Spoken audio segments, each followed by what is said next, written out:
नमस्कार. आज मी फक्त 2 शब्द इथे सांगतेय की आपल्याला जे लाभले होते तुकाराम सर कोल्हापूरवरून खास ते आले होते इकडे फक्त की मॅडमना भाषणाबद्दल थोडंफार नॉलेज देण्याबद्दल.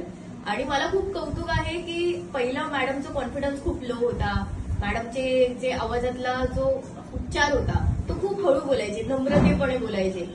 आता सरांनी त्यांच्यात एवढे ग्रोथ केलंय की मॅडम समोर उभ्या राहतायत आणि कोणताही त्यांना विषय दिला, कुठेही कार्यक्रम असेल तर त्या स्वतः तिथे जातील, 2-4 शब्द जे काय त्यांना वाटतंय त्या कार्यक्रमाबद्दल स्वतः अगदी न घाबरता ते तिथे बोलू शकतात. एवढा कॉन्फिडन्स आज मॅडम मध्ये आलेला आहे.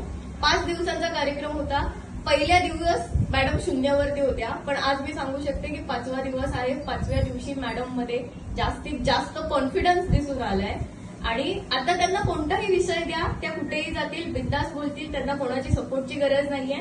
पब्लिक समोर असेल, त्यांच्या आवाजाने ते एकत्र पब्लिकला करतील, अट्रॅक्शन होईल आणि त्यांचे हावभाव एवढे मिळते जुळते आहेत की समोरचं पब्लिक त्यांच्याशी खूप इझिली कनेक्ट होईल. तर सरांचे खूप खूप थँक्यू. सर, तुम्ही कोल्हापूरवरनं एवढे आलात मॅडमसाठी, त्यासाठी खूप खूप खूप थँक्यू.